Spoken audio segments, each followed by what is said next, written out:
So, good morning once again. This is Dang Espita Casanova, and I will be moderating the session. Session 2, Sharing Air Quality Monitoring, Transport, and Renewable Technology Needs of Southeast Asian Cities. We have invited four government representatives from cities in Southeast Asia to share key areas of concern in air quality management and climate change mitigation. They will share current and planned programs that aim to address these issues, and they will also share their city's technology needs, policy and institutional frameworks, and human and capital resources necessary to support and sustain relevant technologies. Again, I would like to remind everyone that the whole event is recorded and participants are requested to send their questions and comments via the Q&A and chat box. Facilitators and or resource speakers will respond via chat or live if we have time within the session. And also quickly reminding everyone that interpretation function is available. You just have to click the headset function or the headset logo on the lower right hand of your screen and choose the relevant language. Please mute the original audio to hear the translation.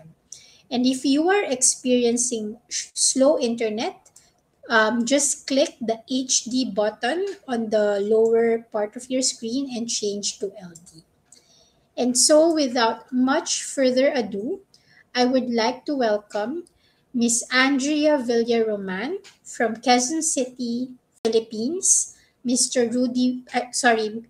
Ibu Sophie from Bogor, Indonesia, Mr. Lutantai from Cantho City, Vietnam, and also Mr. Him Chandath from the Ministry of Environment of Cambodia. To kick off this session, let's hear from Miss Andrea Villaroman, who will speak about the air quality monitoring and renewable energy technology needs of Quezon City. Ms. Villaroman heads the Climate Change and Environmental Sustainability Department of Quezon City in the Philippines. Ms. Andrea, the floor is yours. Thank you very much, Ms. Dang. Good morning, everyone, to the organizers of the event. Thank you for giving Quezon City the opportunity to share our clean air and climate change initiatives as prioritized in our development plans, including the Enhanced Local Climate Change Action Plan from 2021 to 2050. Next slide, please. Being one of the most urbanized and populous cities in the Philippines, Quezon City is poised to champion climate action and deliver its socio-economic benefits as we affirm the city's commitment to a sustainable urban future. Our enhanced LCCAP is forward-looking while considering current urban and development trends to meet our vision towards carbon neutrality, climate resilience, and inclusivity, especially for the most vulnerable sector. Our mitigation goal targets the reduction of greenhouse gas emissions by 30% in 2030, leading towards pursuing net zero emissions by 2050. Meanwhile, our adaptation goal aims to build on and strengthen the resilience of natural ecosystems and communities against risks and threats from the changing climate while also maximizing mitigation opportunities. Next slide, please. Clean air is an integral part of our climate action, considering the various co-benefits between climate change mitigation and improving air quality. For the past 2 years, Quezon City has set a clear message of its commitment for a cleaner and greener city. We signed the C40 Clean Air Cities Declaration in 2019 to establish an air quality monitoring network, devise a monitoring and information system, and also develop an air quality management plan. The city also joined the Breathe Life campaign, led by the World Health Organization, the United Nations Environment Programme, and the Climate and Clean Air Coalition as part of its commitment to comply with the ambient air quality guideline values by 2030. Next slide, please. To help us meet our goals, we received tremendous support from the C40 Cities Climate Leadership Group and the Clean Air Asia. In 2021, Quezon City was able to deploy 8 air quality sensors for the establishment of the city's baseline air pollution characteristics. We were also able to complete a roadmap and recommendations for the development of an air quality monitoring network. Through experts onboarded by the Clean Air Asia, the city was able to slowly build its monitoring and evaluation capacity and produce a roadmap for the development of an air quality management plan. The air quality sensors were procured with generous funding from the Clean Air Fund. The sensors were deployed in strategic locations, and the results of which will provide valuable insights and opportunities for clean air interventions. On the other hand, the roadmap for air quality management provides a long-term program for the attainment of the city's clean air objectives. This year, we also procured 12 additional low-cost sensors, 5 automated weather stations, and 1 reference-level air quality monitoring equipment to complement the sensors provided under the technical assistance. Moving forward, we will expand the spatial scope of our air quality monitoring network to about 40 instruments in consideration of the city's land area. Since we have very limited funds to cover the procurement of this equipment, given other equally important initiatives that we have to allocate funds for to pursue our climate goals, it is important to ensure the quality of the instruments and the technical support that can be provided by the service providers from installation to operation and maintenance. Thus, we select service providers that have good and dependable track record and have extensive experience in local air quality monitoring. The equipment to be delivered must be accurate and reliable and equipped with the necessary features and capabilities such as easy installation, ease of data collection and transmission with continuous, automated, real-time and average data, sufficient battery life, and also able to withstand local environmental conditions, among others. Along this line, an emissions inventory will also be developed to estimate and map pollutants and sources and identify sector-targeted interventions. We will also formulate our air quality communication strategy to gain support from different stakeholders in the implementation of measures. All of this will be integral components of the city's air quality management plan, which we target to complete before the year ends. Building technical capacities of key personnel is also critical to operationalize the plan. That is why capacity building activities are part of the whole process. Next slide, please. Meanwhile, given that the stationary energy is the biggest contributor of greenhouse gases in the city, based on our greenhouse gas inventory in 2016, sustainable energy will also play a vital role in our climate change mitigation and clean air actions. The city's target by 2030 is to solarize all public schools and key government buildings, including sports facilities. We are currently exploring different modes in terms of implementing the project, including public-private partnerships. This year, we are targeting 50 public schools and 3 city-owned hospitals for the solarization project. For public schools, proposed capacities range from 20 to 80 kilowatt peak, depending on the size of the school, available roof area, energy demand, and other factors. For our city-owned hospitals, capacities range from 90 to around 175 kilowatt peak, depending if the energy produced will be for our own use or for net metering. These are just preliminary figures, and the technical design, along with its financial model, are still being finalized by the city's technical working group for the project.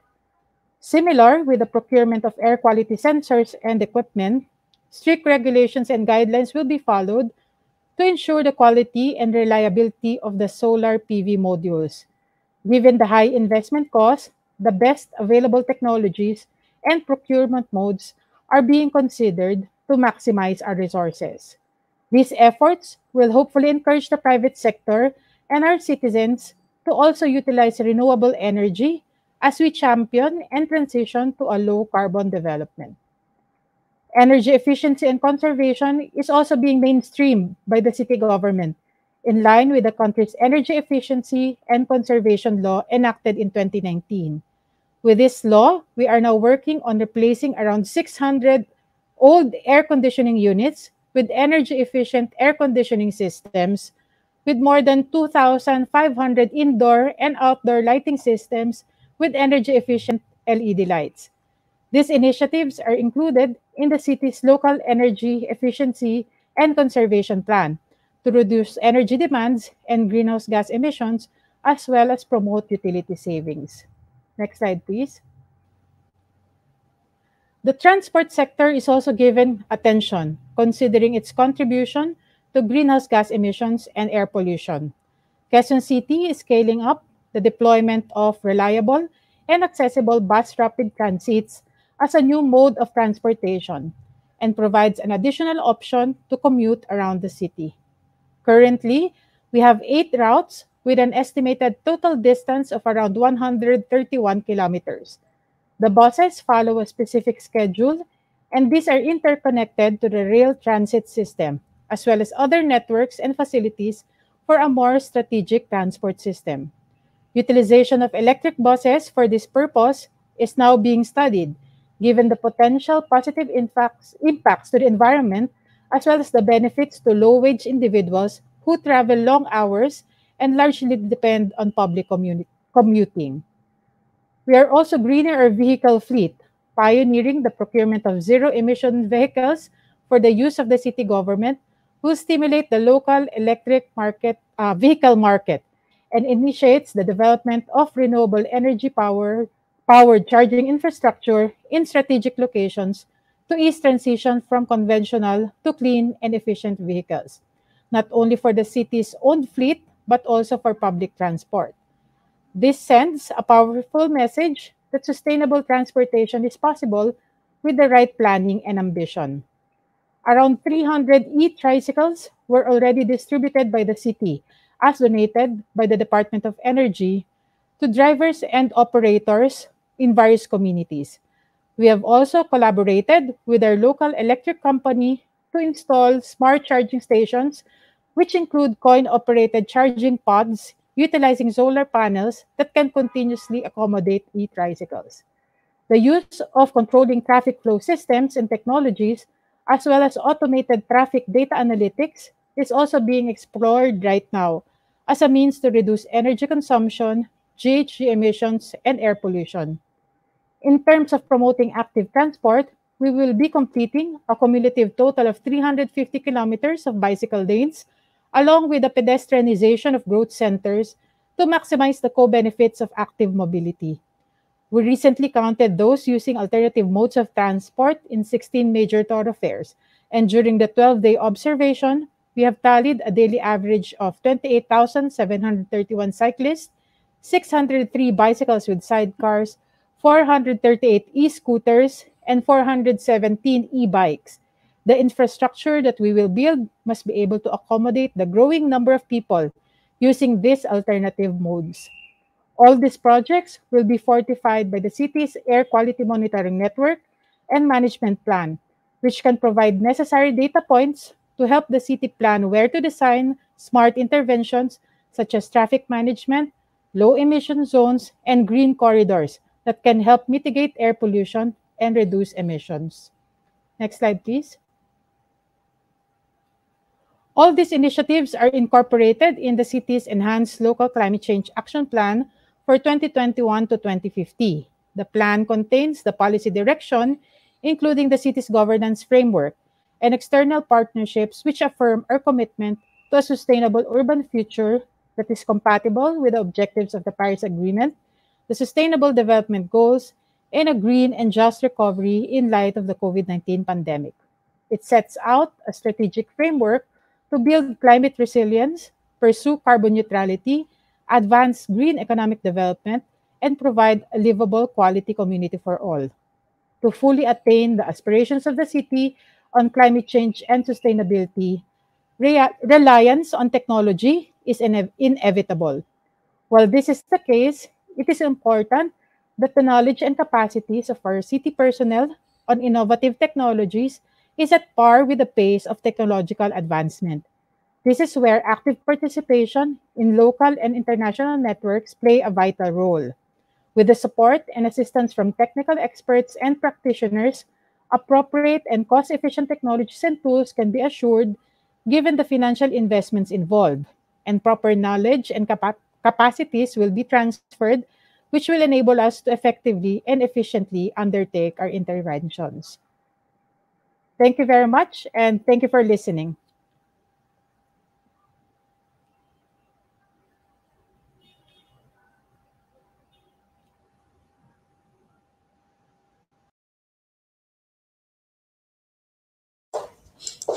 Thank you so much, Ma'am Andrea.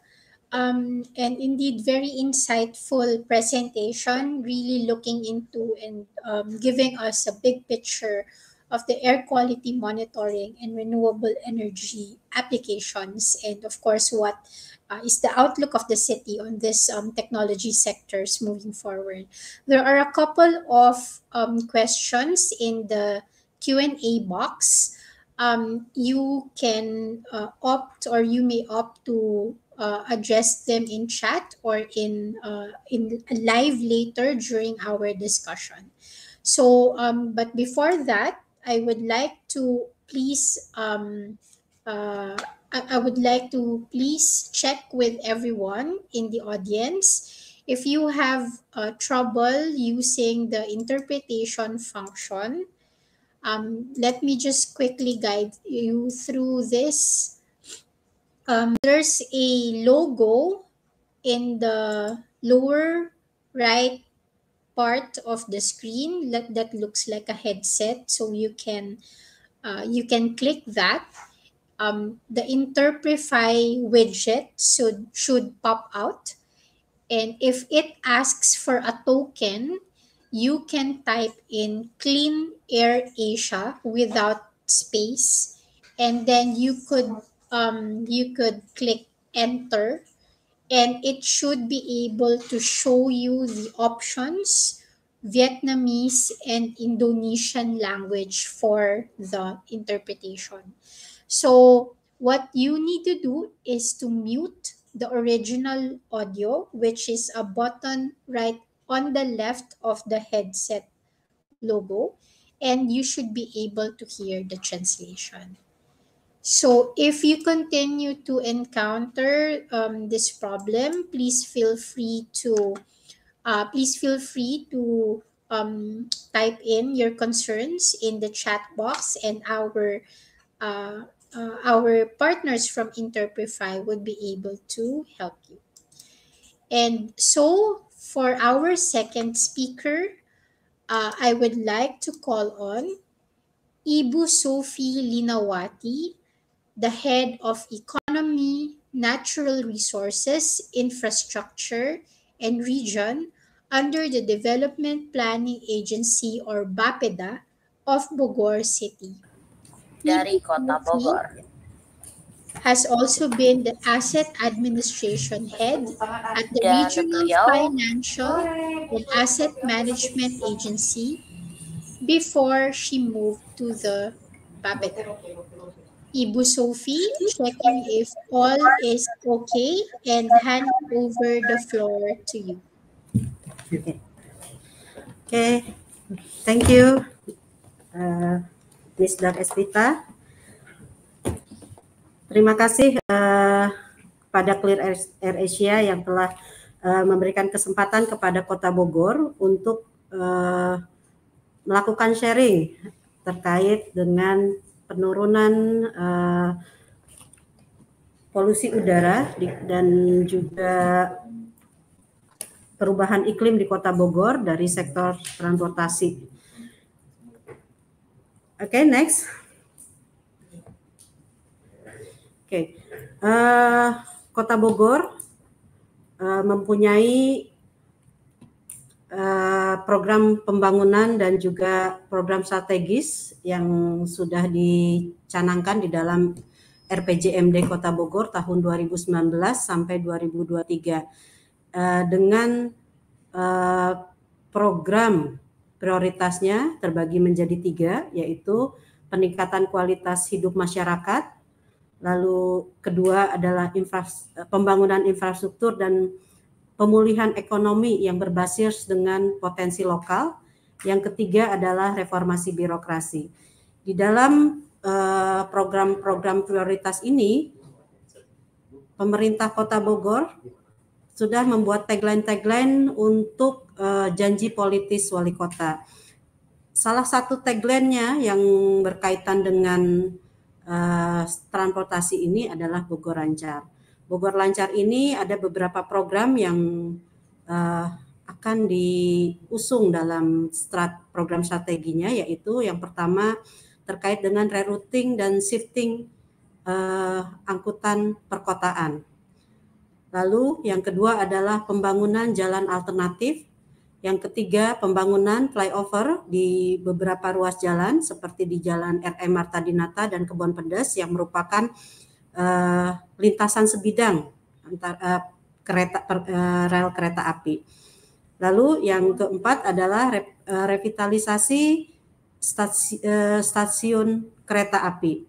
Dan yang kelima, pembangunan park and ride yang ada di tengah kota. Dan yang keenam adalah revitalisasi dari terminal, baik Baranang Siang maupun rencana stasiun LRT. Lanjut. Next. Oke. Kondisi transportasi di Kota Bogor.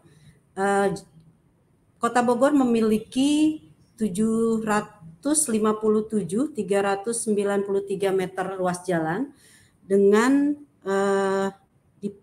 dilalui oleh sekitar 4.161 unit kendaraan, di mana public transport ya yang 4.161 unit, dan juga di mana dari 757.393 meter jalan yang ada di Kota Bogor yang berkondisi mantap adalah sekitar 612.192 km.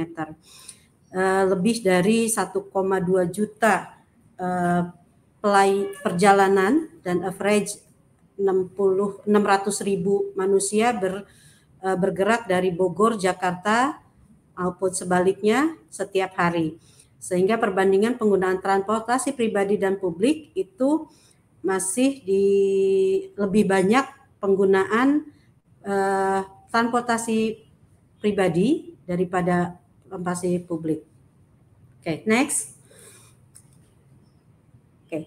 Permasalahan transportasi di Kota Bogor adalah belum optimalnya integrasi simpul-simpul transportasi dan juga belum optimalnya kinerja pelayanan angkutan umum massal baik dari sisi jenis modanya maupun integrasi antar modanya, sarana prasarana dan waktu tempuh yang cukup lama serta tingkat kenyamanan yang cukup rendah. Lalu yang ketiga adalah masih belum optimalnya penggunaan moda transportasi yang ramah lingkungan. Yang keempat adalah jumlah kendaraan yang melebihi kapasitas jalan yang ada di Kota Bogor. Sehingga memang banyak terjadi kemacetan di mana-mana. Lanjut, next. Nah, ini merupakan salah satu action plan Kota Bogor dalam mengatasi permasalahan transportasi. Kita memberi tagline dalam action plan ini adalah Bogor Transportation Program atau BTOP. Di sini dalam pengembangan sistem pengelolaan lalu lintas ini kita ada 4 hal yang kita masukkan di dalam action plan untuk penanganan masalah transportasi di Kota Bogor. Yang pertama adalah pengembangan pedestrian dan jalur sepeda. Yang kedua, pengembangan sarana transportasi, terminal, stasiun perlintasan dan yang tidak sebidang. Lalu yang ketiga adalah pengembangan angkutan umum massal. Yang keempat adalah pembangunan transportasi yang berkelanjutan. Next. Ini adalah bentuk beberapa hal yang yang akan kita kembangkan dalam melakukan akselerasi untuk pengembangan transportasi massal. Kita Kota Bogor sedang mencoba beberapa pengembangan khususnya untuk transportasi massal berbasis rel, yaitu satu tram atau city tram. Ini yang sedang kami lakukan dan saat ini sudah disusun feasibility study yang untuk pengembangan tram ini. Lalu yang kedua adalah LRT Jabodetabek. Ini adalah proyek strategis nasional yang dari Jakarta sampai ke Bogor, dan memang saat ini posisi LRT baru sampai ke Cibubur, sehingga kami masih menunggu pengembangan dari pemerintah pusat untuk melanjutkan LRT dari Cibubur ke Bogor. Lalu Bogor City LRT Loop Line ini juga ketika LRT ini sudah terhubung dari Cibubur sampai ke Bogor, ini akan menjadi upaya kami dalam membangun LRT Loop Line. Lalu double track Bogor Sukabumi ini juga merupakan proyek strategis nasional di mana telah dibangun saat ini adalah double track Bogor Sukabumi yang mungkin selanjutnya akan dilanjutkan ke Bandung dan ke Yogyakarta. Lalu rencana pembangunan stasiun baru di Kelurahan Sukaresmi ini juga menjadi prioritas kami, karena dengan pembangunan stasiun Sukaresmi ini diharapkan dapat membagi penumpang yang menumpuk di stasiun Bogor, sehingga ini juga sudah kami usulkan kepada pemerintah pusat untuk pembangunan stasiun Sukaresmi. Nah, selain berbasis rel, kami juga mengembangkan transportasi massal yang berbasis jalan. Kita sudah saat ini sedang mengembangkan bus rapid transit internal Kota Bogor dengan programnya By the Services. Dengan bis kita ini juga sudah mulai melakukan beroperasi di tahun 2021. Ini dalam rangka meningkatkan penggunaan transportasi massal di Kota Bogor dengan mereduksi dan mengkonversi angkut. Lalu yang kedua adalah BRT untuk antara Kota Bogor ke Kabupaten Bogor. Dan yang ketiga adalah BRT dari Kota Bogor untuk Jabodetabek dan pengembangan feeder untuk penggunaan Transjakarta yang ada di Jakarta. Lanjut. Next.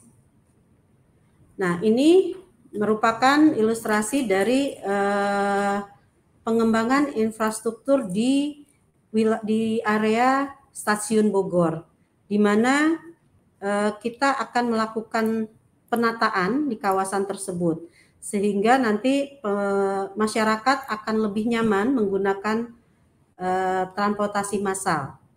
Ini terintegrasi antara stasiun kereta Bogor Jakarta juga untuk nanti selanjutnya akan kita kembangkan untuk pengembangan kereta api perkotaan berupa tram dan juga nanti terhubung dengan BRT. Lanjut, next.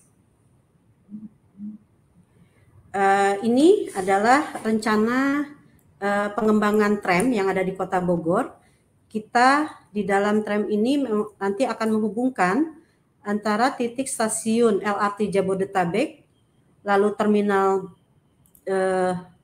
bis Baranang Siang, dan juga stasiun kereta api. Ini loop line juga untuk perkeretaapian di Kota Bogor. Ini kami dalam rencana pengembangan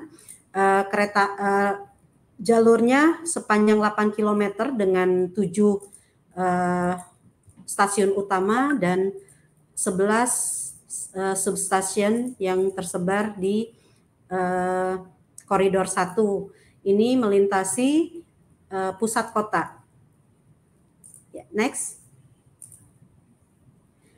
Dan ini adalah peta integrasi pembangunan double track di antar stasiun. Diawali dari stasiun Bogor, stasiun Paledang, dilanjut ke stasiun Batu Tulis, dan nanti akan berakhir di stasiun Curug ya, Cicurug, Cigombong, Cicurug, dan mungkin nanti akan lanjut ke Sukabumi. Next.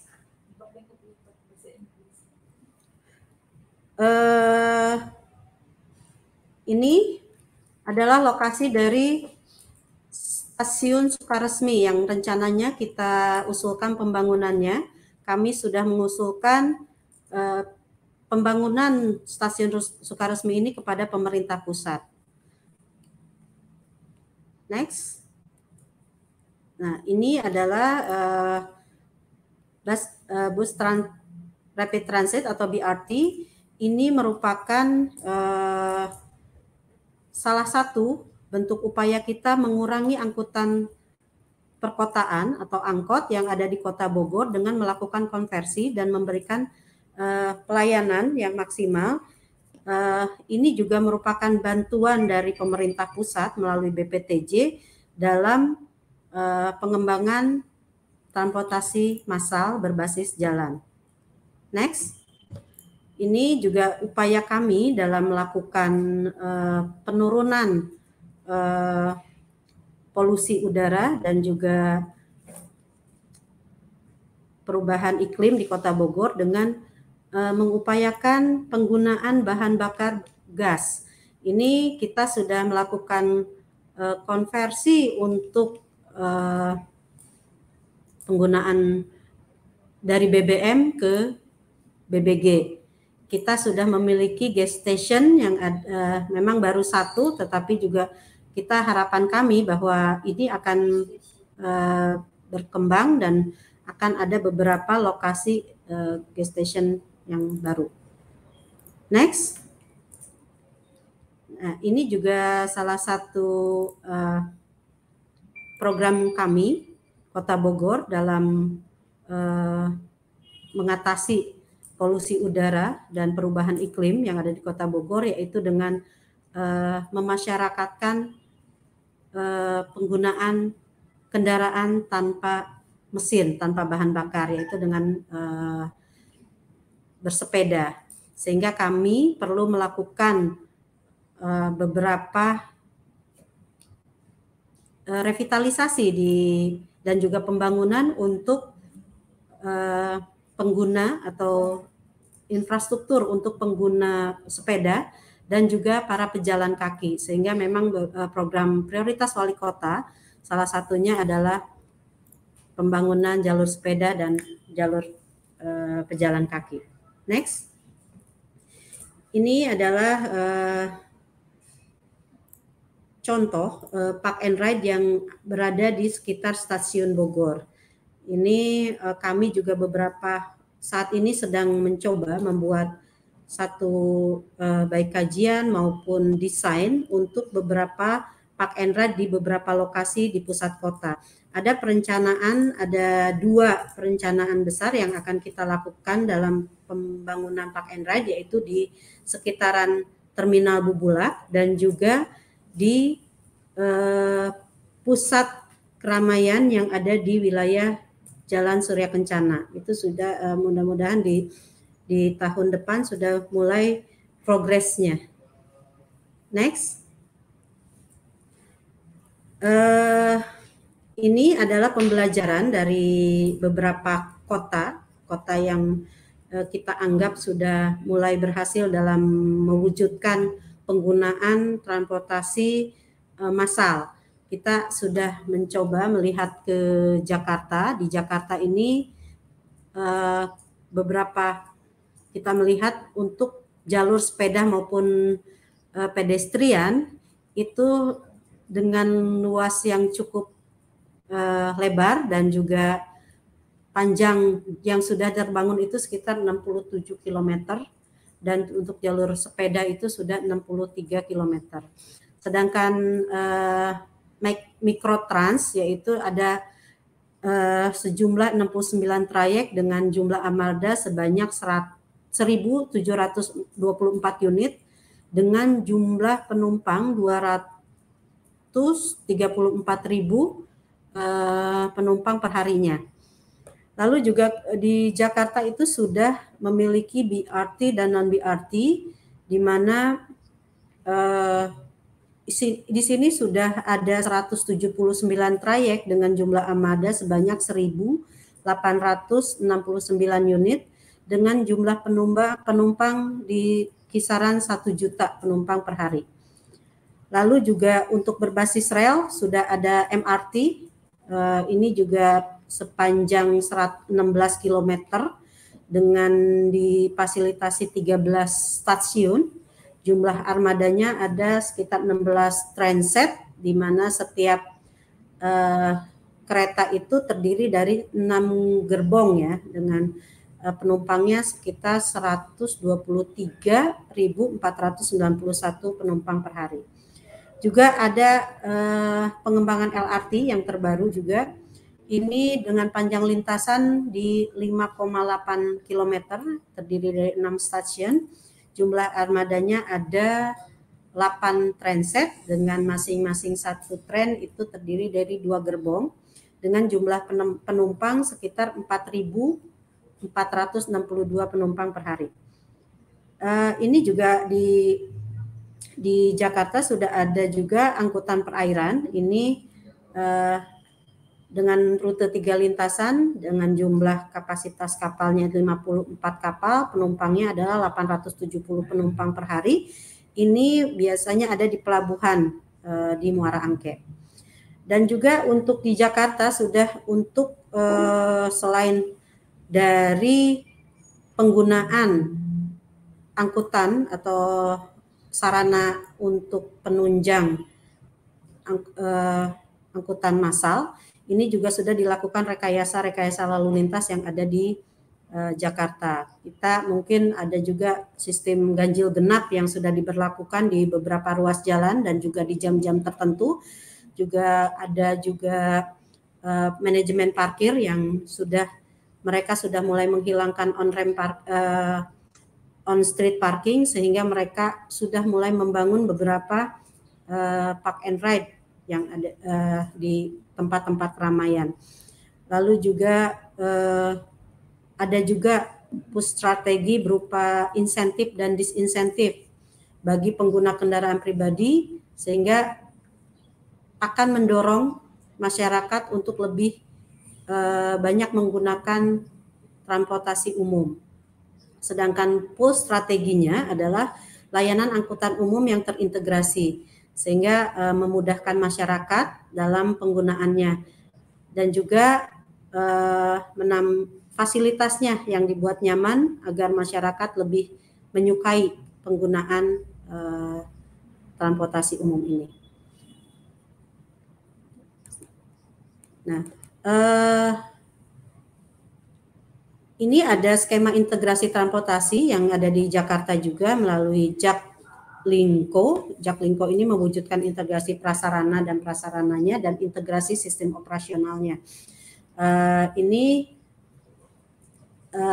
seamless public transit connection-nya ini juga kita terintegrasi, dan juga harapannya ke depannya memang akan kita pengembangan TOD yang memang harus kita kembangkan.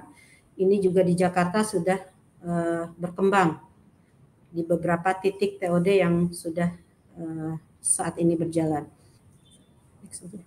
Next.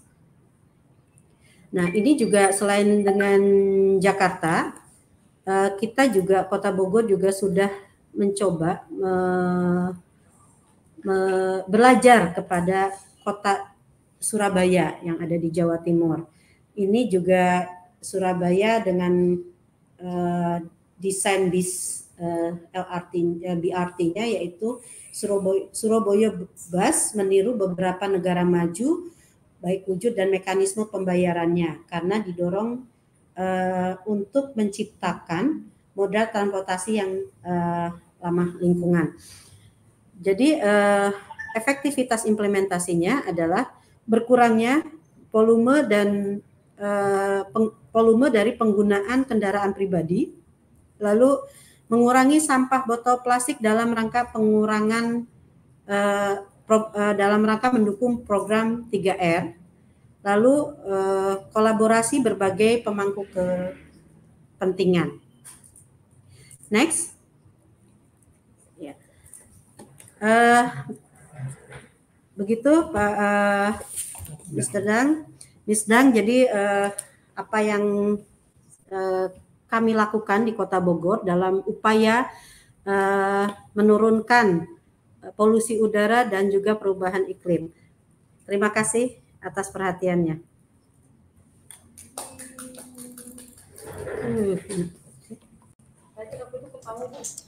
Thank you so much, Ibu Sophie. And as always, it's a pleasure to be hearing Bogor City's initiatives and, of course, programs on air quality and climate change. I'm just also checking if you can hear me. Okay, thank you. So for there's also a question, Ibu Sophie, in the question and answer box. We can tackle that later in the Q&A portion of our session. But in the meantime, I would like to call on Mr. Lu Tan Tai. Mr. Lu Tan Tai is the Deputy Director of Kanso City's Environmental Protection Agency, and he will present the city's technology requirements on air quality monitoring as well as in renewable energy. Mr. Tai, before I call you in, I would just also again would like to remind our participants to make use of the interpretation function in our application. So Mr. Tai, handing over to you.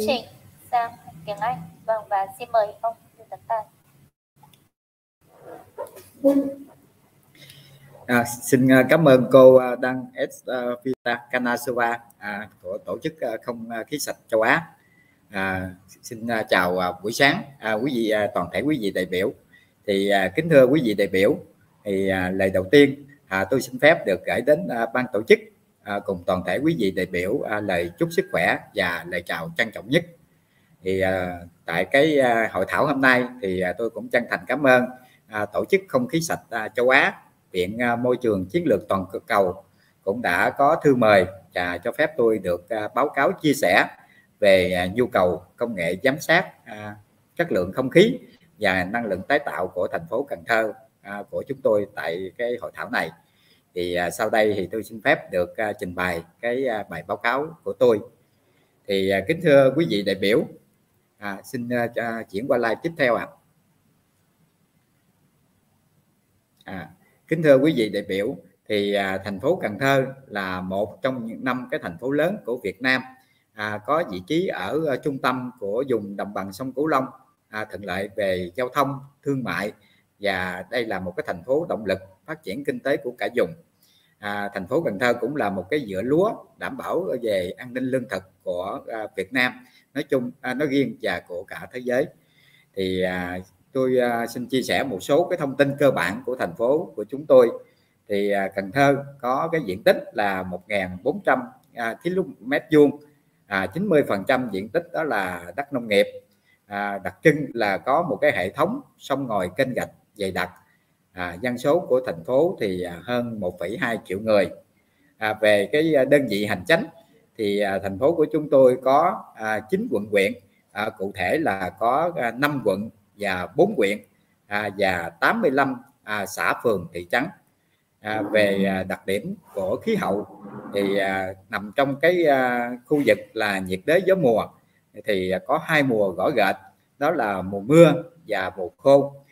Độ ẩm trung bình là 83%, lượng mưa trung bình là 1.700 mm, nhiệt độ thì trung bình là khoảng 27 độ C. Xin chuyển sang slide tiếp theo ạ. Thì đây là một số hình ảnh về thành phố Cần Thơ của chúng tôi. Thì trên màn hình thì quý vị đại biểu cũng thấy đó là những cái hình về một cái góc đô thị trung tâm của thành phố Cần Thơ, rồi thành phố Cần Thơ về đêm, và cái chợ nổi Cái Răng, một trong những cái đặc trưng của vùng sông nước đồng bằng sông Cửu Long. Và tôi cũng rất là vui sẽ là hướng dẫn viên khi quý vị đại biểu có thể đến thành phố của chúng tôi tham quan cũng như là công tác trong những cái dự án tiếp theo. Xin mời slide tiếp theo ạ. Thì trong quá trình phát triển kinh tế xã hội của thành phố cũng phải đối mặt với những cái vấn đề về đô thị hóa, ô nhiễm môi trường, và đặc biệt là những năm gần đây thì là cái hiện tượng thời tiết cực đoan, ảnh hưởng của cái biến đổi khí hậu toàn cầu. Trước cái thực trạng trên thì để tăng cường khả năng thích ứng, thúc đẩy phát triển đô thị theo cái hướng xanh bền vững, thì thành phố của chúng tôi cũng triển khai các kế hoạch. Cụ thể là có cái kế hoạch không khí sạch đến năm 2025. Thì trên cơ sở là cái kết quả chuyển giao của dự án kế hoạch hành động quản lý chất lượng không khí thành phố Cần Thơ của Tổ chức Không khí sạch châu Á năm 2017, thì Ủy ban Nhân dân thành phố cũng đã ban hành cái quyết định 1014 để phê duyệt cái kế hoạch hành động không khí sạch cho thành phố Cần Thơ đến năm 2025. Trong đó thì cũng đưa ra nhiều cái giải pháp, chương trình, dự án để nhằm cải thiện chất lượng môi trường không khí xung quanh, rồi nâng cao năng lực sức khỏe của cộng đồng, cũng như là những cái ý tưởng, thực hiện những cái ý tưởng đồng lợi ích hóa trong cái hoạt động giảm thiểu khí hậu. Và cũng trên cái cơ sở này thì thành phố cũng đã thực hiện những cái dự án với Tổ chức Không khí sạch châu Á, với Tổ chức Y tế Thế giới, để mà thực hiện các dự án đã đề ra trong cái kế hoạch hành động không khí sạch của thành phố của chúng tôi. Xin mời slide tiếp theo. Về kế hoạch hành động ứng phó với biến đổi khí hậu thì thành phố cũng đã có cái kế hoạch hành động ứng phó với biến đổi khí hậu được phê duyệt năm 2015 cho cả giai đoạn 2021 đến 30, cũng như là tầm nhìn cho đến năm 2050.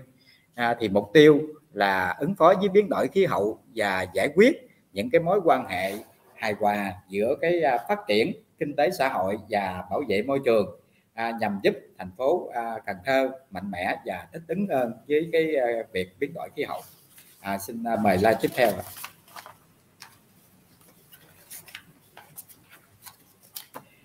Thì thành phố cũng rất là quan tâm trong việc là quan trắc chất lượng không khí và trong cái lĩnh vực năng lượng. Cụ thể là trong quan trắc chất lượng không khí thì chúng tôi có cái chương trình quan trắc môi trường của thành phố được xây dựng và triển khai từ năm 1994. Thì trên hình chúng ta thấy cái đó là một cái bản đồ những cái điểm quan trắc về chất lượng không khí của thành phố đã được triển khai từ năm 1994, và chúng tôi cũng thường xuyên cập nhật cũng như là đầu tư để phát triển và đa dạng hóa cái mạng lưới quan trắc môi trường này. Rồi chúng tôi cũng thực hiện các giải pháp giảm thiểu ô nhiễm không khí từ các hoạt động như là giao thông, công nghiệp, nông nghiệp, du lịch, vân vân. Cụ thể là phát triển những cái hệ thống giao thông công cộng, rồi xe điện phục vụ cho cái du lịch. Rồi trong nông nghiệp thì ứng dụng những cái chứng chỉ, chứng nhận của Global Gap, Việt Gap, rồi phát triển cái du lịch sinh thái đặc trưng của thành phố Cần Thơ. Và chúng tôi cũng có cái đề án thực hiện cái việc trồng 1 tỷ cây xanh giai đoạn 2021 đến 2025 theo cái quyết định số 524 của Thủ tướng Chính phủ. Thì trong đó thì cũng nêu rất là rõ là mục tiêu của thành phố Cần Thơ trong giai đoạn này sẽ trồng khoảng là hơn gần 7 triệu cây xanh, 7 triệu cây xanh để giúp là cải thiện cái hệ thống cây xanh trên toàn địa bàn thành phố. Xin mời slide tiếp theo. Hiện tại thì chương trình quan trắc không khí của thành phố thì quan trắc theo cái kiểu là quan trắc tác động, thì tập trung vào những cái hoạt động giao thông và công nghiệp. Cụ thể là chúng tôi thực hiện định kỳ tại các điểm quan trắc theo cái tần suất đã được xác định sẵn, và đồng thời thì cũng có những cái trạm quan trắc tự động cố định tại các cửa ngõ ra vào cũng như là những cái khu công nghiệp để mà hỗ trợ cho cái mạng lưới quan trắc định kỳ của chúng tôi. Thì trang thiết bị công nghệ chúng tôi hiện nay cũng sử dụng cũng có các nước như là Nhật, như là Đức, Mỹ, và có cái công nghệ áp xích của Thụy Điển. Thì trong thời gian tới thì những cái công nghệ mà quan trắc chúng tôi cũng mong muốn được quan tâm, được hỗ trợ, cũng như là sẽ dự kiến đầu tư, đó là những cái công nghệ mà phải đáp ứng được những cái tiêu chí như là tự động hóa, rồi tích hợp, có thể quan trắc được nhiều cái chỉ tiêu, có cái độ ổn định và độ chính xác của số liệu, và đặc biệt là phù hợp với những cái điều kiện khí hậu nhiệt đới, gió mùa nóng ẩm ở địa phương của chúng tôi. Xin mời slide tiếp theo.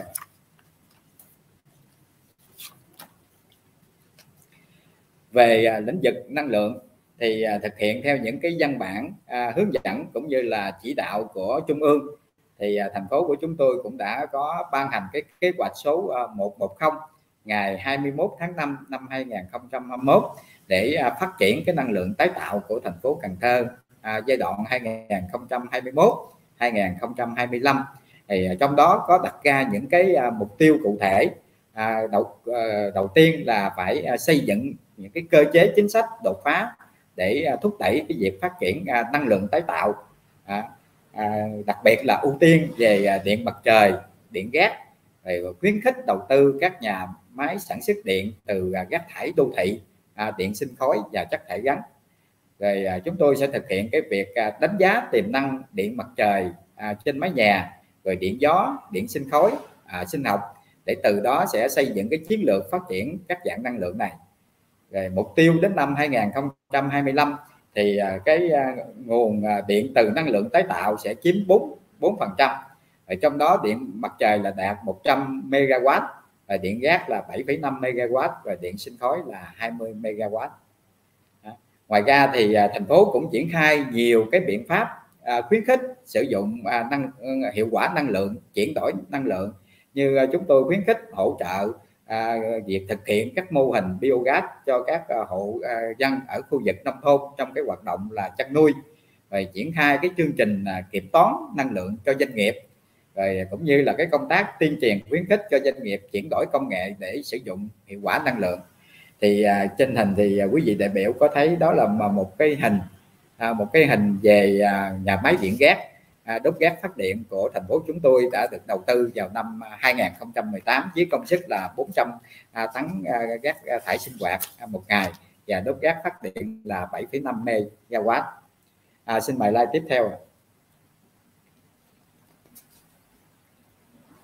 Thì thành phố Cần Thơ của chúng tôi thì cũng có tiềm năng rất lớn về điện mặt trời. Thì hiện tại thì có khoảng là hơn 1.800 hộ gia đình thực hiện cái điện mặt trời trên mái nhà.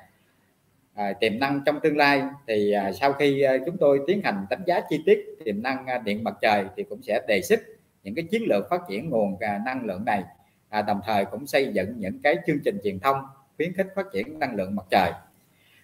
Dự kiến thì thành phố sẽ triển khai một số nhiệm vụ làm nền tảng để phát triển cái năng lượng mặt trời, cụ thể như là cái đề án phát triển năng lượng mặt trời giai đoạn 2021-2025, rồi tầm nhìn đến năm 2030, rồi nghiên cứu đề xuất những cái cơ chế đặc thù của thành phố nhằm khuyến khích, hỗ trợ, thúc đẩy phát triển cái hệ thống năng lượng mặt trời trên địa bàn thành phố Cần Thơ, rồi xây dựng những cái quy định lắp ghép cái năng lượng mặt trời trên mái nhà đối với những cái dự án mà sử dụng cái nguồn ngân sách của địa phương để đầu tư xây dựng mới, rồi nâng cấp cải tạo những cái trụ sở cơ quan, rồi để khuyến khích tất cả các hộ dân sử dụng cái nguồn năng lượng mặt trời này.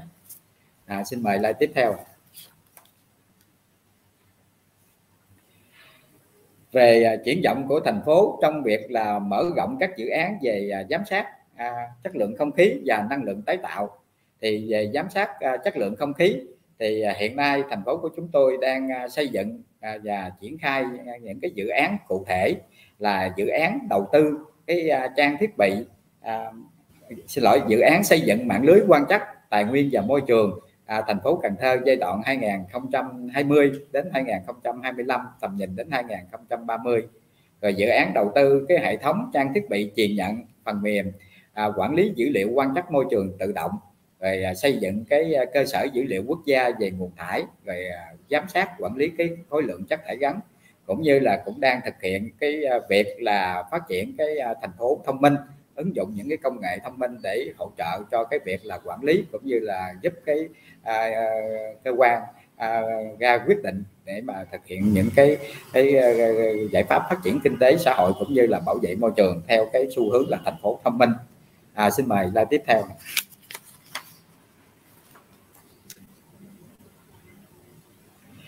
Về năng lượng thì chúng tôi chưa có những cái dự án về giám sát về năng lượng tái tạo. Tuy nhiên thì kế hoạch thực hiện nhiệm vụ về giám sát dữ liệu điện mặt trời thì chúng tôi đã có rất là cụ thể là có cái nhiệm vụ là phải xây dựng và duy trì cái cơ sở dữ liệu nền tảng trực tuyến về điện mặt trời và điện mặt trời mái nhà, nhằm hỗ trợ cho cái công tác quản lý, quy hoạch, giám sát, báo cáo cũng như là thực hiện cái chương trình quản lý nhu cầu điện và phát triển thị trường. Xin mời slide tiếp theo. Thì để hỗ trợ cho việc triển khai những cái dự án này thì hiện nay thì thành phố chúng tôi cũng có những cái văn bản chỉ đạo của trung ương và địa phương về giám sát chất lượng không khí và năng lượng tái tạo, để từ đó có thể xây dựng những cái kế hoạch cũng như là những cái dự án chương trình thực hiện. Chúng tôi cũng có được cái nguồn ngân sách của địa phương, tuy nhiên cái nguồn này thì nó cũng có hạn chế nhất định. Bên cạnh đó thì về nguồn nhân lực của địa phương thì chúng tôi cũng có nguồn nhân lực là trẻ, năng động và có một cái trình độ kỹ thuật nhất định. Trong cái nhu cầu trong tương lai thì chúng tôi cũng rất là mong muốn được hỗ trợ phát triển cái mạng lưới quan trắc không khí tự động, cụ thể là mỗi có những cái thông số như là bụi mịn, PM10, PM2.5, rồi những cái khí độc trong cái có thể quan trắc được những cái khí độc trong cái hoạt động công nghiệp, rồi triển khai những cái được hỗ trợ để triển khai những cái dự án đề tài thực hiện cái nhiệm vụ là kế hoạch quản lý chất lượng không khí của thành phố như cái phần trên tôi đã trình bày, và có thể triển khai thí điểm những cái hệ thống chiếu sáng bằng đèn led dùng năng lượng mặt trời ở những cái khu vực công cộng, ở trụ sở những cái cơ quan, những cái trường học, những cái khu vực nông thôn, trụ sở làm việc, vân vân. Thì chính quyền thành phố của chúng tôi thì cũng rất là quan tâm cũng như là tạo điều kiện và cũng mong nhận được cái sự tài trợ hỗ trợ kỹ thuật của các nước, các tổ chức quốc tế để giúp thành phố chúng tôi giải quyết những cái vấn đề về môi trường cũng như là thích ứng với biến đổi khí hậu trong việc xây dựng và phát triển thành phố. Và đến đây thì tôi xin kết thúc cái bài phát biểu tại đây. Cuối cùng thì tôi kính chúc quý vị đại biểu sức khỏe, hạnh phúc và thành đạt. Kính chúc cái hội thảo của chúng ta thành công tốt đẹp. Xin trân trọng cảm ơn các quý vị đại biểu đã lắng nghe. Xin chào.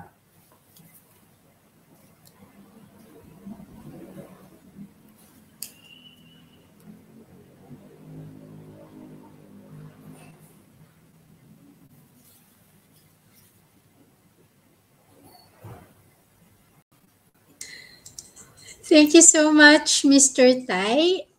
If you could see the Q&A box, it's very full of questions for you. So we hope we could tackle one or two questions later during our question and answer. So I would like to call on our last but definitely not the least speaker for this session, Mr. Hem Chandath, the Deputy Director of Department of Air Quality, Noise and Vibration Management, General Directorate of Environment Protection from the Ministry of Environment of Cambodia. Mr. Chandath joined the Ministry of Environment in 2008, where he was assigned to work on air quality management, water pollution control, and environmental quality management. And again, before we hand over the floor to Mr. Chandath, if anyone who are experiencing trouble or challenges in accessing the Interprefy function, please let us know in the chat.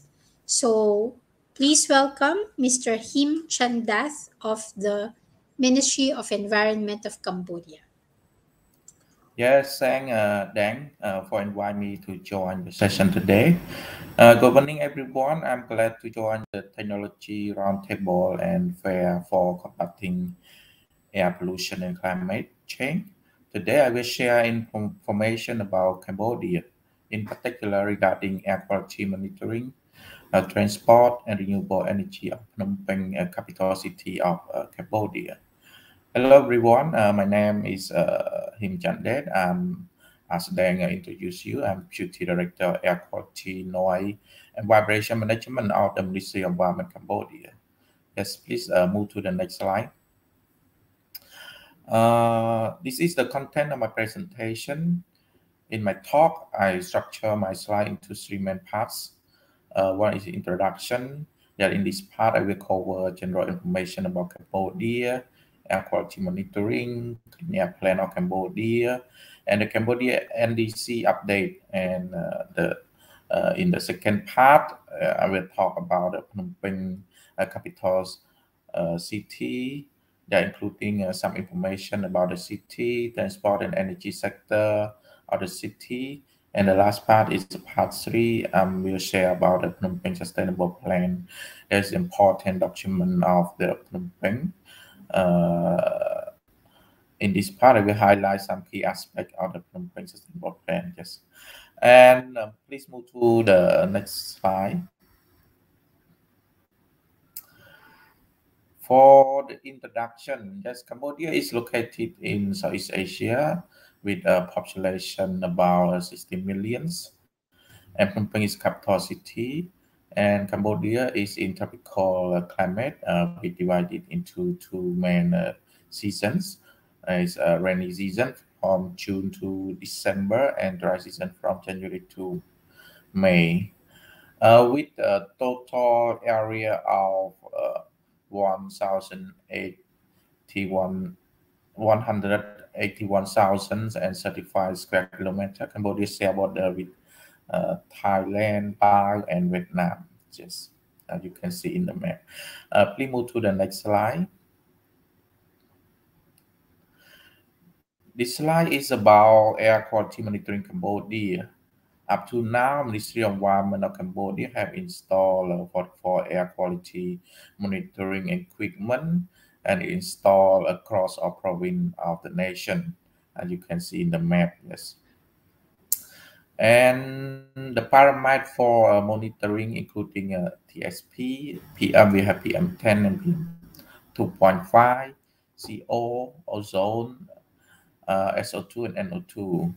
And we also have the 10 reference stations donated from Ministry of Ecology and Environment of China, are also installed in main cities such as Phnom Penh, Siem Reap, and other populated cities. And besides, under the government budget, Ministry of Environment is equipped with one mobile air quality monitoring, as you can see in the picture on the right side. And so this car is play an important role in remote the air quality monitoring when we want to have the air quality monitoring in one location, for example, in the industrial zone, or in the protected area, or in the residential area, because we don't have installed air quality monitoring equipment in all the areas. So we have this mobile vehicle, so we can move and go to the location where we want to get the data. And also the air quality monitoring vehicle is also playing important role for public awareness, because we also have a plan to go to school, to monitor air quality in school. So we have the screen to show the air quality in the school, and then students come to visit our car, and then we can explain about the importance of air quality and their contribution to air quality. So next slide, please. This slide presents the air Clean Air Plan Cambodia. Yeah, of course, Clean Air Plan Cambodia is developed and launched on 30 September 2021. It very recently, and Clean Air Plan Cambodia provide information regarding current air pollution concentration, future trend by projected to 2030. And in addition, the Clean Air Plan also outlines a source of air pollution in the nation and mitigation measure to reduce air pollution as well. So according to the Clean Air Plan of Cambodia, in general, the largest source of air pollutant and SLCP in Cambodia are coming from a transport sector, following by industry, residential, and waste sector, and then electricity generation and industrial process emission. And to implement air pollution, all measures combined together, all pollutant emission is cut significantly over the next 9 years compared to the baseline scenario. So we can reduce about around 60% of PM 2.5 and around 55% of PM 10. Yes. Please move to the next slide. So the government of Cambodia is committed to combating climate change and accelerating the transition to climate resilient, low carbon, sustainable mode of the development. So Cambodia adopt and ratify the Paris Agreement, by which the country submit ambition, intention, nationally determined contribution, or NDC, which showcase her progress in climate policy and put forward mitigation target and adaptation action consistent with her national circumstance. So the NDC update was launched in 2020, and the NDC for Cambodia present our commitment and need for the next decades in order to realize our vision of a low carbon and resilient society.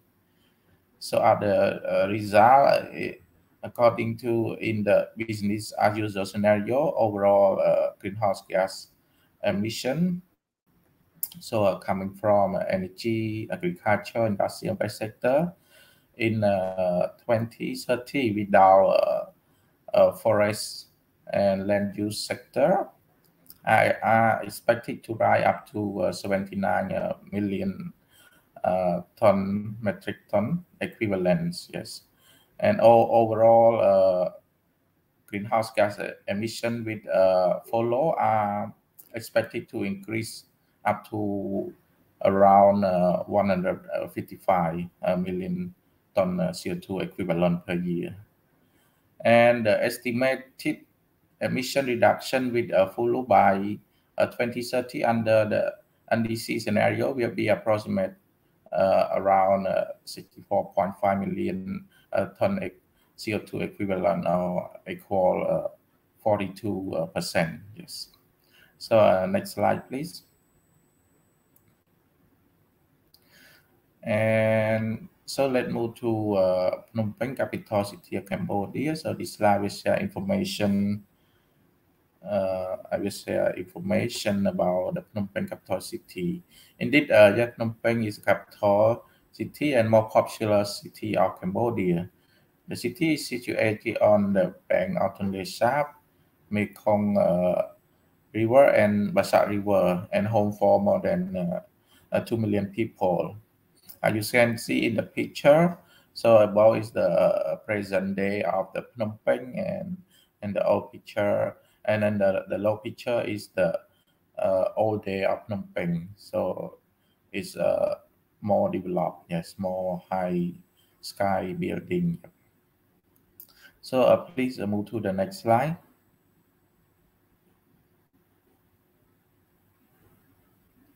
So this slide presents the Phnom Penh transport sector. Of course, Phnom Penh has seen rapid growth in transport demand over the last decade, driven by rapid population growth and increased economic activity.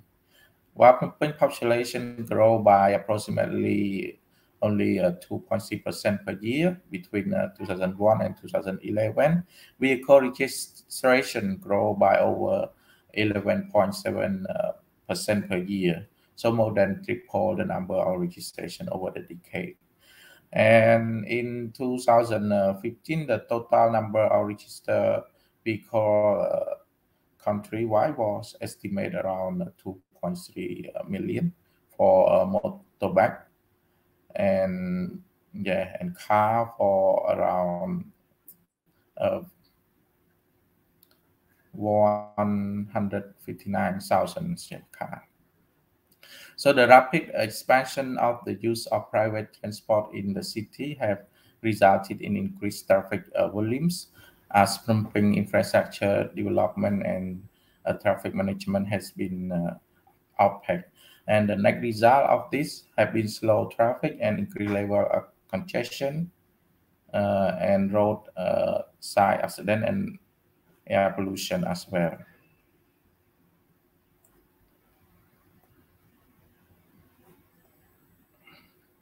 So please move to the next slide.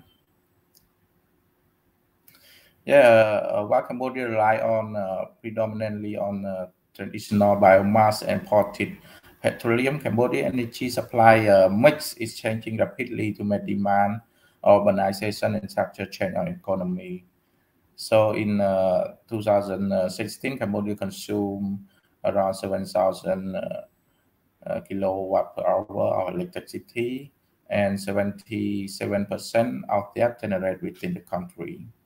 And energy consumption in Phnom Penh is dominated by the residential sector, commercial, and industrial. And just please move to the next slide. Save some time. And actually, Cambodia have not yet developed a low carbon vehicle policy or strategy, or those proposed low carbon development plan for Cambodia toward 2030. And according to GGI Cambodia and General Secretariat of Sustainable Development issue a report on promoting green mobility through electric motorcycle in Phnom Penh. According to this study, Cambodia have the potential to promote low carbon transport such as bus, eco-tri, EV, and low carbon vehicle in the country currently, including hybrid car, electric car, and MV. So and there are several companies that import electric car to Cambodia, as you can see. And on the right side is the homemade electric car. Yes, but it's not popular. So please move to the next slide. So the market and technical assessment indicate that the EM's electric motorcycle have a low adoption rate and only capture a small share of market segment in Cambodia. It has received common consumer perceptions such as unfavorable design, perceived high price in comparing to the conventional motorbike. And access to maintenance was also found to be the barrier that prevent consumer from purchasing. And also the import company are still new to Cambodia and their market strategy has not fully developed. And also lack of public awareness about the benefits and quality of the electric motorcycle as well. So please move to the next slide. So this slide is present the Phnom Penh Sustainable Plan 2018 and 2030. So this is the vision. So by 2030, Phnom Penh will become clean, green, and competitive city, offer a safe and quality lifestyle to its resilient.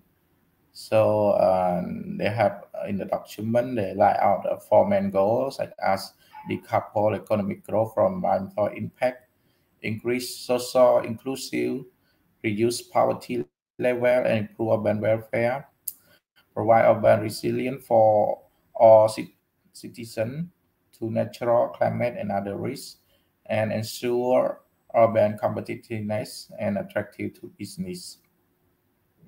So please move to the next slide.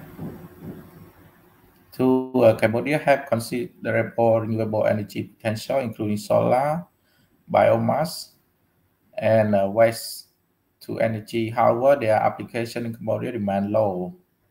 To date, there have been uneven implementation of Cambodia policy to promote renewable energy. Cambodia is yet to adopt any renewable energy target, and its future forecast for electricity generation usually show only large hydropower and fossil fuel as a major source. Without a policy frameworks or program to promote non-hydro renewable energy, the development and renewable energy industry have likely been left to the private sector.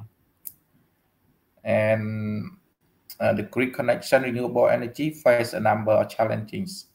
In this case for Phnom Penh, including high interest rate for small loan, which makes the upfront cost difficult to overcome, reluctant or cost sensitivity industry to make unnecessary longer-term capital investment, and a lack of regulation support, for example, through a next metering or feed-in tariff, or lack awareness of system amount potential customer, and lack of maintenance service provider.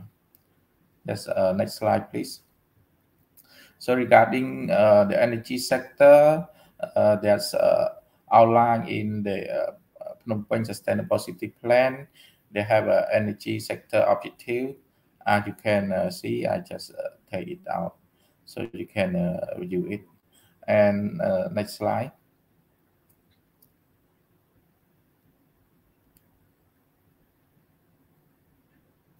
Yeah, please. Yeah. And to achieve the overall goal, vision, and objective of the Phnom Penh Sustainable Plan, in particularly regarding the energy sector. So there are some energy priority action, as you can see. So I take it from the document. So please move to the next slide. So these for transport sector, they have the objective. They have four main objectives, and such as reduce transport sector for greenhouse gas emission, and reduce traffic accident, and reduce traffic congestion as well. Yes, please move to the next slide. So here are the transport priority action. Yes, please move to the next slide. So Cambodia national policy on climate green growth was approved by the Council Ministry in 2013. So it's the overall policy framework for green city development in Cambodia. So we have this main policy to support the activity and a program to promote a green city. Yes, I think, yeah, move to the next slide. So here I just quote some projects proposed in the Phnom Penh Sustainable Plan for your consideration. Yes, it's regarding to the transport sector and also renewable energy. Yes, thank you. Yes, thank you for your attention.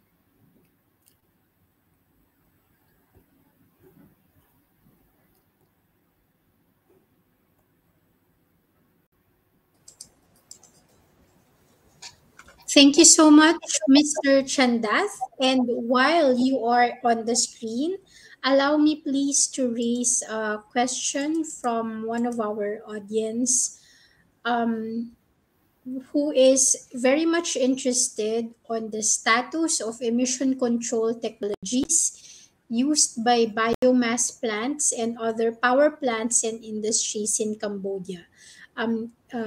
We would greatly appreciate if you could share some of the the status or the current the current state of the emission control technologies that are in place for such industries?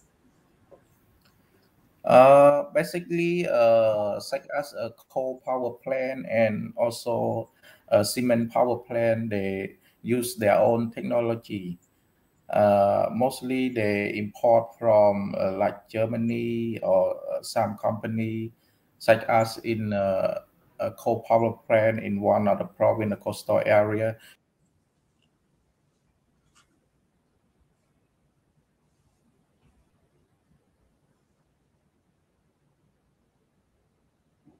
Apologies for that.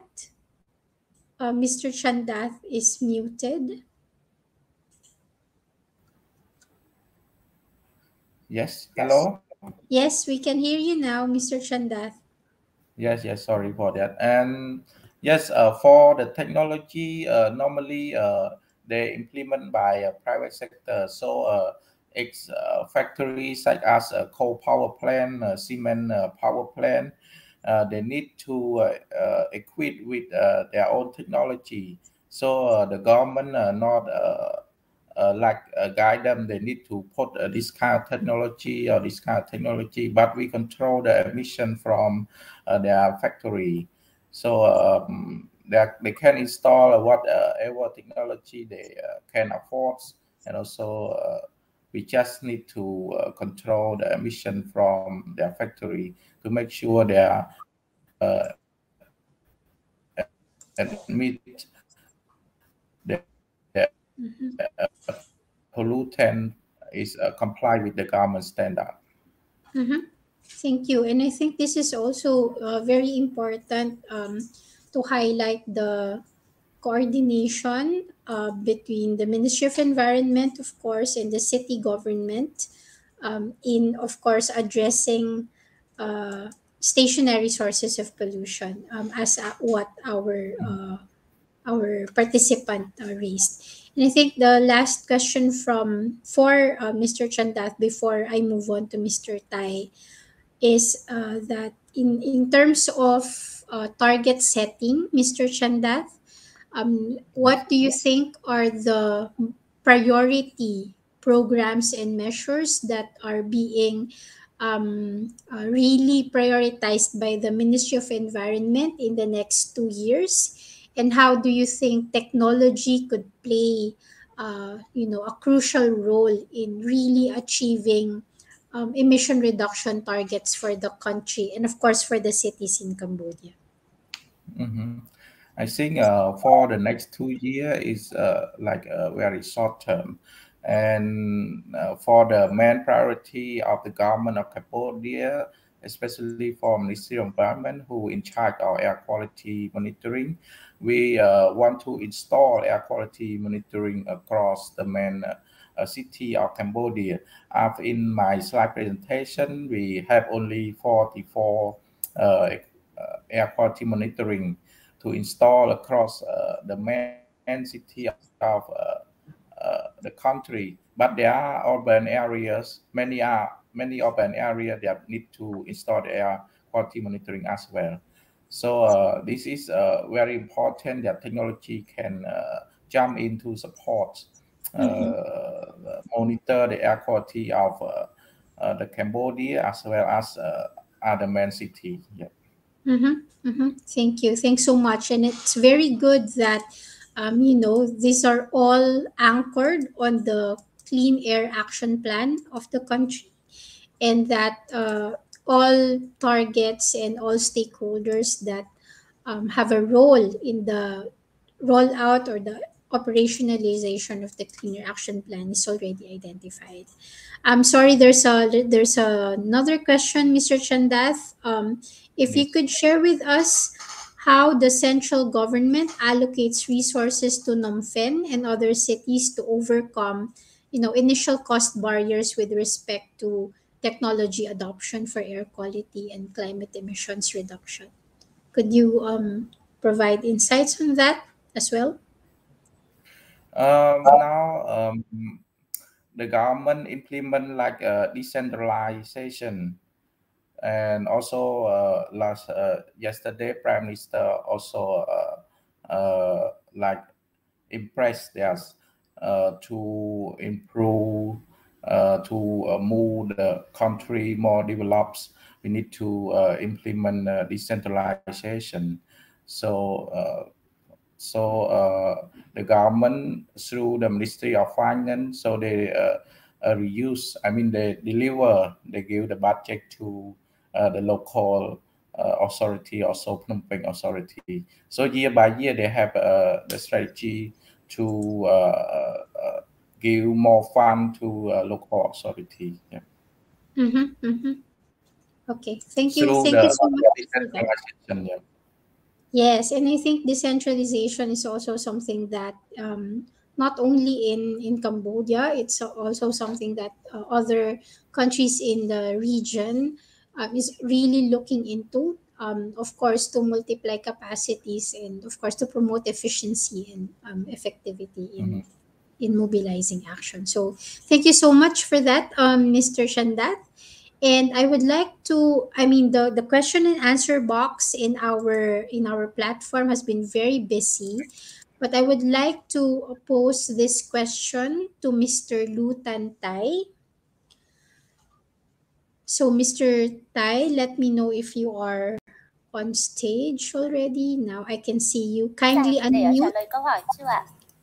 Dạ, tôi đã sẵn Kindly sàng. unmute. Okay. And then Yes, I'm ready now. all right, thank you so much.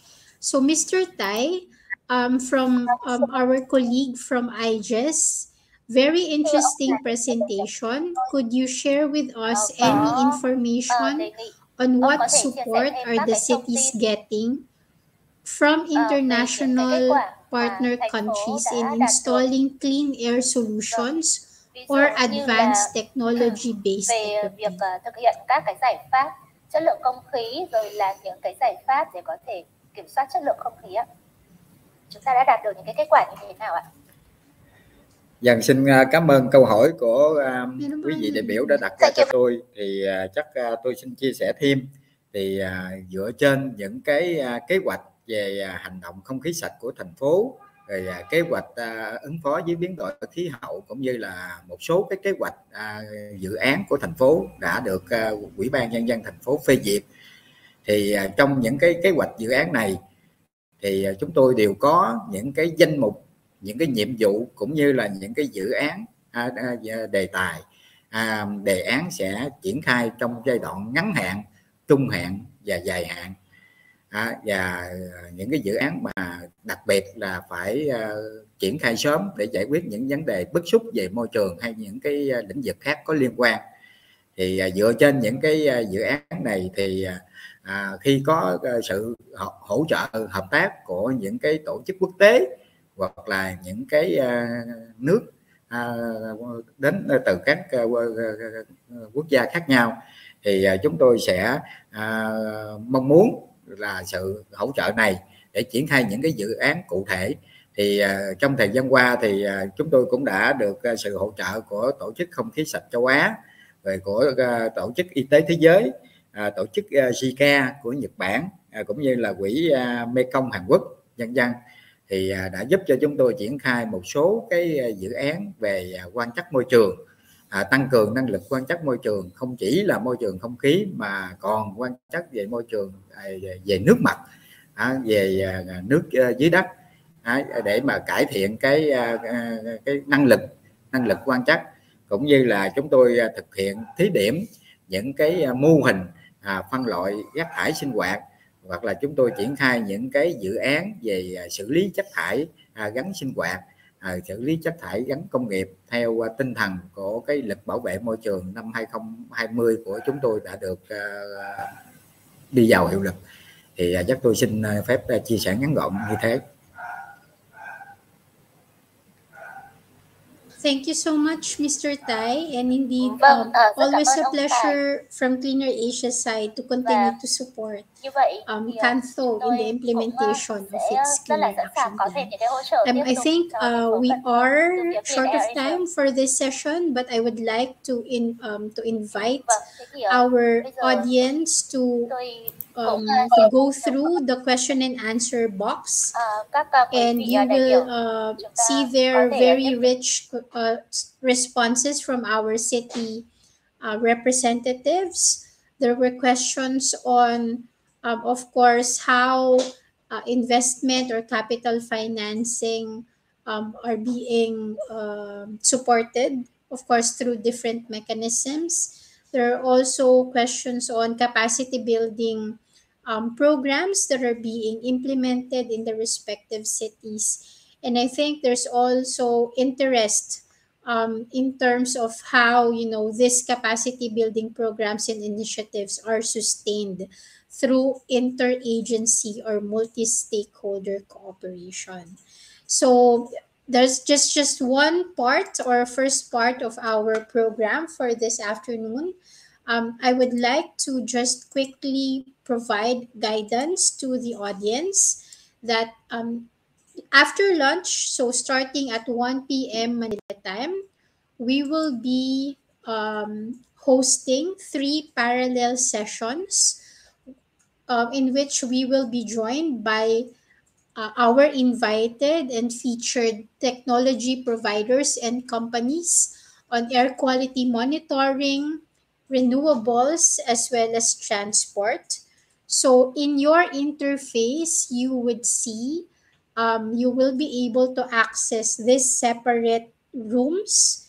You just have to join the session. So ignore the go backstage slide because this is just accessible to speakers, but you may choose to enter one of the rooms. And of course, we highly encourage you to invite your colleagues who are also working on air quality monitoring, on energy, as well as on transport to join the parallel sessions to maximize the learning opportunity for this event. So with that, I would like to thank everyone, Miss Andrea, Ibu Sophie, of course, Mr. Tai and Mr. Chandath for joining us for this session. There was a lot of insights shared, and of course, we look forward to the next session wherein our technology providers would try to respond to the needs that you have raised during your presentations. So with that, I would like to invite you all to come back at 1 p.m. Manila time. That is in around 1 hour and 25 minutes using the same link. And of course, to those who will choose to stay here in Airmeet, the tables at the lounge are welcome. You are welcome to use the tables at the lounge to network and have these conversations with fellow change makers on air quality and climate change in the room. So thank you, and we hope to see you again later for our afternoon sessions. Thank you. See you later.